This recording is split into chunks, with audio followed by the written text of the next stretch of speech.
সুপ্রিয় দর্শক, আসসালামু আলাইকুম। বিএনপি এবার সরকার গঠনের পর একের পর এক চমক দেখাচ্ছে। চমকটা দেখাচ্ছে মূলত নিয়োগের ক্ষেত্রে। মানুষ যেসব প্রেডিকশন করছে, যেসব ধারণা করছে, বিএনপির নিয়োগের পর সেই সব প্রেডিকশন, সেই সব ধারণা অনেকাংশেই ভুল প্রমাণিত হচ্ছে।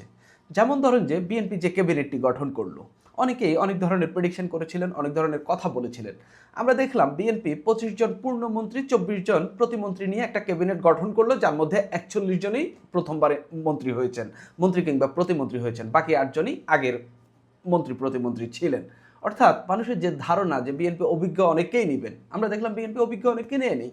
চিফ হুইপ কে হবে, হুইপ কে হবে, এইসব নিয়ে মানুষ যেসব ধারণা করেছিল যে বিএনপি সম্ভবত 7-8 বার নির্বাচিত কোনো এমপিকে হুইপ করবেন, কিংবা আগে যিনি হুইপ ছিলেন তাকে করতে পারেন, আগের বার যারা গুরুত্বপূর্ণ দায়িত্ব পালন করেছেন তাদেরকে করুন। আমরা দেখলাম কি বিএনপি একেবারে এমন কয়েকজনকে হুইপ করেছেন, যার মধ্যে শুধুমাত্র আশরাফুদ্দিন নিজামটাই হচ্ছে পরিচিত মুখ, বাকি সবাই অবশ্যই পরিচিত, কিন্তু হচ্ছে মানে যেই সব নামগুলো আলোচনায় ছিল সেগুলো এই নামগুলো খুব একটা বেশি আলোচনায় ছিল না। অর্থাৎ বিএনপি এবার আউট অফ দ্য বক্স কিছুটা চিন্তা করছে, বা মানুষের ধারণার বাইরে গিয়ে বিএনপি কিছু নিয়োগ দিচ্ছে, বা তাদের বেশিরভাগ নিয়োগই এরকমই হচ্ছে।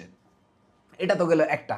এবার সংসদের অধিবেশন বসছে আগামী 12ই মার্চ, এবং বিএনপিকে প্রথম অধিবেশনেই স্পিকার নির্বাচন করতে হবে। এবং স্পিকার নিয়েও মানুষ যখন আগের প্রেডিকশনগুলো ভুল প্রমাণিত হইল বা অনেকাংশে মিলে নেই, মানুষ আসলে স্পিকার নিয়েও আসলে আমি যতজনকে জিজ্ঞাসা করছি যারা রাজনীতি বিষয়ে হচ্ছে খুব খোঁজ খবর রাখছেন, তারা আসলে বলছেন যে আসলে তারা প্রেডিকশন করতে পারছেন না। তবে দলীয় সূত্র মতে, ভেতরে তো দু একটি সূত্র সবারই থাকে, সূত্র মতে কয়েকটি খবর জানা গেছে। বিএনপির স্পিকারের তালিকায় মোটামুটি একটা লিস্ট রয়েছে, এবং বিএনপি প্রায় চূড়ান্ত করে ফেলেছে। আমি যতটুকু জানতে পেরেছি 4 জনের নাম। এই 4 জনের থেকেই একজন স্পিকার হবেন, এবং বিএনপি ওই প্রথম অধিবেশনেই স্পিকার বিষয় নির্বাচন হবে, এবং বিএনপি যার তালিকা নাম দেবে তিনি আসলে স্পিকার হয়ে যাবেন, সরকার দলীয় স্পিকার তিনিই হবেন। এবং হচ্ছে সরকার সরকার দল থেকেই স্পিকার হবে, তো তিনি স্পিকার হবেন। এবং এই নামে আমি 4 জনকে এখন পর্যন্ত পেয়েছি, সূত্র মতে বলেন, তারপরে বিভিন্নভাবে খোঁজ খবর নিয়ে সব কিছু মিলিয়ে। কেননা স্পিকার কোনো নতুন লোক দেওয়ার অপশন নেই, স্পিকার দিতে হবে একজন বাংলাদেশের সংসদ বিষয়ে ভালো অভিজ্ঞতা রয়েছে, সাবেক নির্বাচিত সাংসদ এরকম একজন, এমনকি আইন বিষয়ে খুব ভালো বোঝেন, কিংবা আগে এমপি নির্বাচিত না হইলেও কিংবা আগে সংসদে না গেলেও বাংলাদেশের সংসদীয় যে কার্যক্রম, বাংলাদেশের আইন কানুন এগুলো ভালো বোঝেন, এরকম একজন আসতে পারেন। তো আমি প্রথমে যে নামটা বলবো তিনি হলেন ওসমান ফারুক, ডক্টর ওসমান ফারুক। 2001 সালে তিনি প্রথমবার এমপি নির্বাচিত হয়েছিলেন কিশোরগঞ্জ 4 আসন থেকে।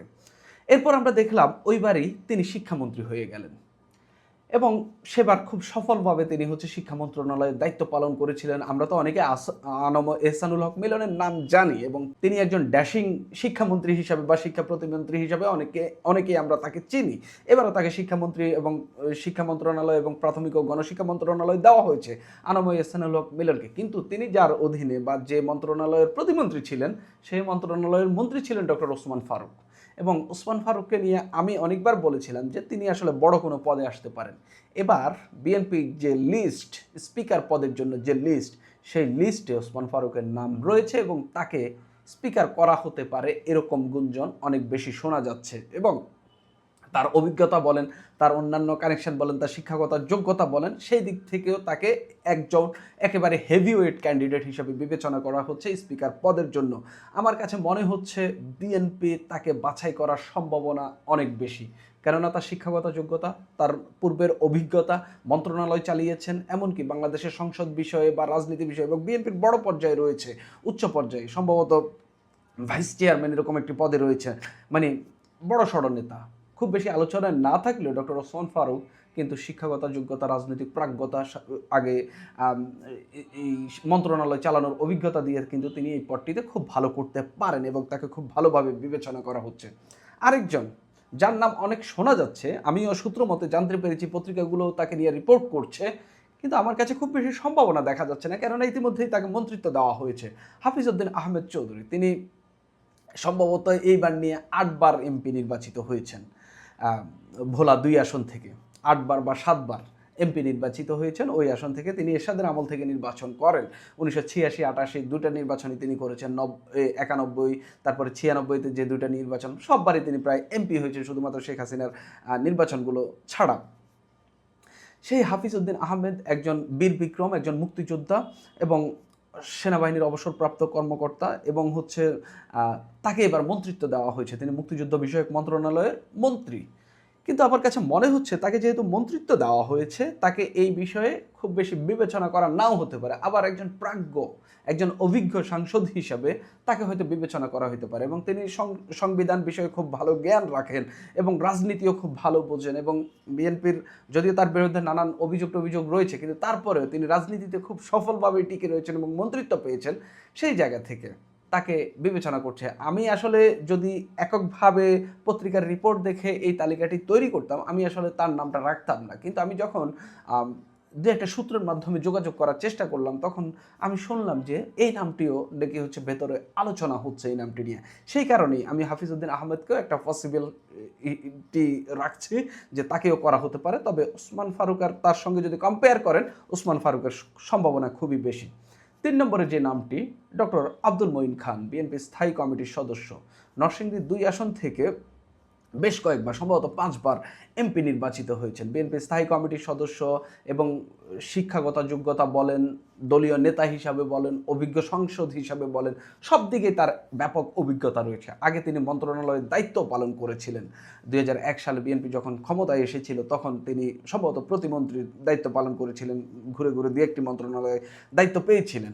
সেই জায়গা থেকে তার অভিজ্ঞতা বলেন, দলীয় প্রাজ্ঞতা বলেন, রাজনৈতিক প্রাজ্ঞতা বলেন এবং সংবিধান বিষয়ক অভিজ্ঞতা বলেন এবং সংবিধানের জানাশোনা বলেন, তারপরে সংসদীয় যে কাঠামোতে সংসদটা চলে, 5 বার তিনি এই নিয়ে 5 বার তিনি সংসদে যাচ্ছেন, অর্থাৎ সেটা আসলে তাকে আর কেউ শেখানোর কিছু নেই। সেই জায়গা থেকে একজন অভিজ্ঞ রাজনৈতিক হিসাবে তাকে আসলে খুব হাইলি বিবেচনা করা হচ্ছে এবং তিনি স্পিকার হইতে পারেন এরকম কথা খুব জোরে সোরে শোনা যাচ্ছে। কিন্তু বিএনপি হয়তো তাকে অন্য কোনো বড় পদের জন্য বিবেচনা করতে পারেন, যেমন কি রাষ্ট্রপতির জন্য বিবেচনা করতে পারেন, সংসদীয় উপনেতা পদের জন্য বিবেচনা করতে পারেন। স্পিকার অবশ্যই একটা বড় পদ, কিন্তু তারপরেও বিএনপি হয়তো তাকে অল্টারনেটিভ আরও অন্য কোনো পদের জন্য বিবেচনা করতে পারেন সেই জায়গা থেকে, অথবা তাকে স্পিকার পদেও রাখতে পারেন। অর্থাৎ বিএনপি এখান থেকে সিদ্ধান্ত নেবেন যে এই কয়েকজন থেকে কাকে করবেন। সেই জায়গায় আব্দুল মঈন খানের শিক্ষাগত যোগ্যতা, রাজনৈতিক অভিজ্ঞতা সব কিছু মিলিয়ে তিনি আসলে খুব ভালোভাবে এগিয়ে রয়েছেন। এরপরে একজন আইনজ্ঞ ব্যক্তি যাকে নিয়ে স্পিকার পদে অনেক বেশি আলোচনা হচ্ছে এবং তিনি স্পিকার হতে পারেন এরকম কথাবার্তা শোনা যাচ্ছে। তবে তিনি প্রথমবার এবার এমপি নির্বাচিত হয়েছেন বরিশালের একটি আসন থেকে। তার নাম হলো জয়নুল আবেদিন। সুপ্রিম কোর্টের জ্যেষ্ঠ এই আইনজীবী প্রথমবারের মতো সংসদ সদস্য নির্বাচিত হয়েছেন। তবে আইন পেশায় দীর্ঘ সম্পৃক্ততা ও সংবিধান ও সংসদীয় সংবিধান বিষয়ে দক্ষতার কারণে তিনিও আলোচনায় রয়েছেন। এই যে যার কথা বললাম জয়নুল আবেদিন, তিনি আসলে দীর্ঘদিন ধরে সুপ্রিম কোর্টে ল প্র্যাকটিস করছেন এবং অনেক বড় বড় মামলা তিনি লড়েছেন। তিনি বেগম খালেদা জিয়ার আইনজীবী ছিলেন, তিনি তারেক রহমানের মামলার আইনজীবী ছিলেন। সব মিলিয়ে তার অভিজ্ঞতা বলেন, তার আইন বিষয়ে দক্ষতা বলেন, সব মিলিয়ে এবং সংবিধান বিষয়ে তার দক্ষতা বলেন, এগুলোকে মিলিয়ে অনেকে তাকে অনেক বেশি এগিয়ে রাখছেন এবং শুরু থেকেই শোনা যাচ্ছে এই ব্যক্তিকেই স্পিকার পদে সবচেয়ে বেশি এগিয়ে রাখছেন বিএনপির নেতাকর্মীরা, কিংবা ইন্টারনালিও নামটি অনেক বেশি শোনা যাচ্ছে। কিন্তু দিন যত ঘনিয়ে আসছে ততই আসলে তালিকা ওলট পালট হতে শুরু করছে, প্রতিদিনই নতুন নতুন নাম ওঠা শুরু হয়েছে। সেই জায়গা থেকে কখনো জয়নুল আবেদিন বাদ যাচ্ছেন, কখনো নতুন কেউ যুক্ত হচ্ছেন, যেমনটা বিএনপির মন্ত্রী পরিষদের মতো অনেকের নাম এসেছে, কিন্তু আমরা দেখলাম শেষ পর্যন্ত অনেকেই টিকলো না, 41 জন নতুনকে নিয়োগ দিয়ে দিল। তবে স্পিকার পদে আমি যদি এই 4 জন থেকেও যদি আরেকটু কমাতে বলেন, আমি বলবো ডক্টর ওসমান ফারুক, আব্দুল মঈন খান এবং জয়নুল আবেদিন, এই 3 জনের একজন স্পিকার হওয়ার সম্ভাবনা খুবই বেশি। এর বাইরেও মেজর অবসরপ্রাপ্ত হাফিজ উদ্দিন আহমেদকে নিয়ে ব্যাপক আলোচনা চলছে, তিনিও স্পিকার হতে পারেন এরকম কথাবার্তা শোনা যাচ্ছে, অন্তত দলীয় সূত্র মতে। দেখা যাক কে হয়। 12ই মার্চ প্রথম অধিবেশনেই বিএনপি স্পিকার নির্ধারণ করবে, সেদিনই আমরা জেনে যাব। তবে আমি মোটামুটি আপনাদেরকে 80% শিওরিটি দিতে পারি যে এখান থেকেই একজন স্পিকার হচ্ছেন। এর বাইরে আসলে খুব বেশি অপশন বিএনপির হাতেও নাই। সুপ্রিয় দর্শক, এখন এই পর্যন্তই।